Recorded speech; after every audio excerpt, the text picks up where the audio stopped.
3,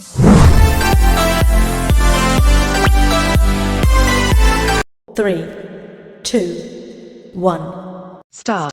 देश की राजधानी के दिल्ली कैंट इलाके में 9 साल की एक बच्ची से बलात्कार और उसे जला देने की जैसी घटना सामने आई है, वह किसी भी संवेदनशील व्यक्ति को दहला देने के लिए काफी है। इससे यही साबित होता है कि महिलाओं को सुरक्षित माहौल देने के तमाम दावे महज भाषणों, वक्तव्यों और कागजों तक सिमटे हुए हैं। खबरों के मुताबिक दिल्ली कैंट इलाके के पुराना नांगल गांव में परिवार के साथ रहने वाली एक दलित बच्ची पास ही स्थित शमशान से पीने का पानी लाने गई थी, लेकिन घर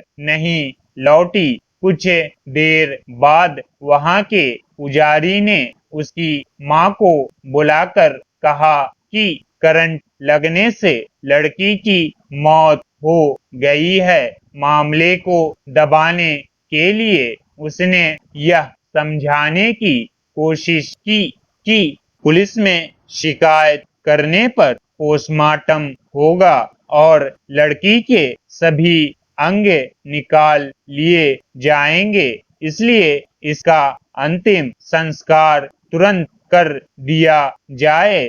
फिर बिना परिवार की सहमति लिए लड़की के शव को आनन फानन में जलाया जाने लगा। इस पर लड़की की मां और वहां पहुंचे स्थानीय लोगों ने तीखा विरोध किया।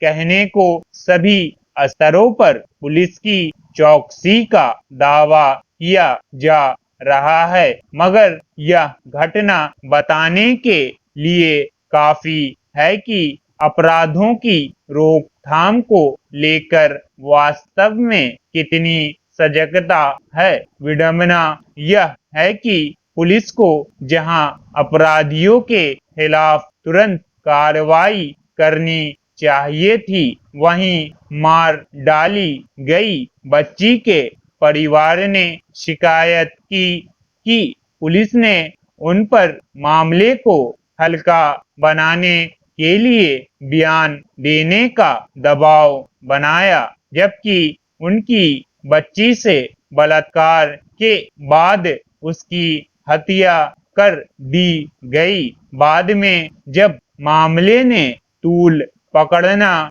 शुरू किया, तब पुलिस ने 4 अपराधियों को पकड़ा। सवाल से पहले अपराधी के भीतर वह कौन सी निश्चिंतता थी जिसके वजह से उसने ऐसे जघन्य अपराध को अंजाम दिया। फिर घटना के बाद ड्यूटी से लेकर जिम्मेदारी के स्तर पर पुलिस ने जैसा रवैया दिखाया, क्या वह पीड़ितों को इंसाफ दिलाने के लिहाज से उचित कहा जा सकता है। इस वाकये ने करीब 10 महीने पहले उत्तर प्रदेश के हाथरस में हुई उस घटना की तस्वीर को सामने रख दिया है, जिसमें सामूहिक बलात्कार की शिकार 29 साल की एक दलित लड़की की मौत के बाद पुलिस के संरक्षण में आधी रात को आनन फानन में उसका शव जला दिया गया।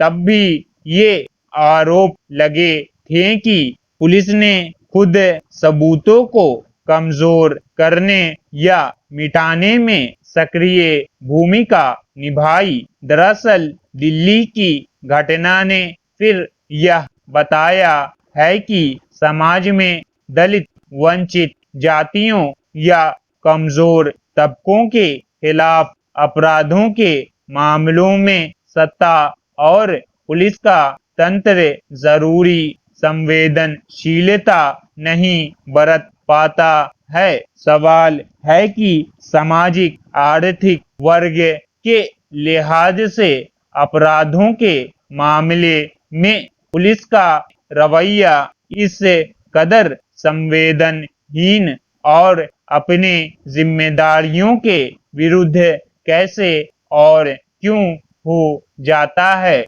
क्या यही पुलिस सक्षम तबकों के साथ होने वाली किसी भी आपराधिक घटना के वक्त ऐसा रुख इख्तियार कर पाती है?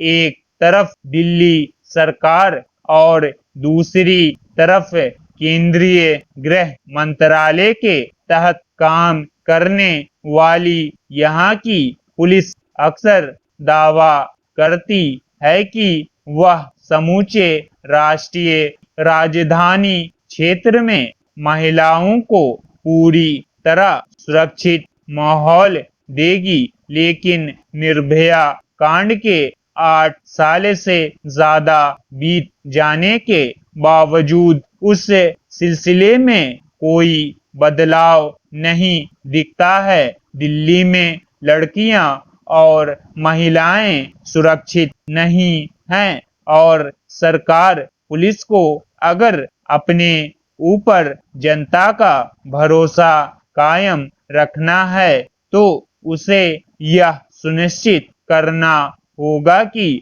अपराधियों को सख्त सजा और पीड़ित परिवार को समय पर इंसाफ दिलाया जा सके। Stop. Thanks for watching. Like, share, subscribe.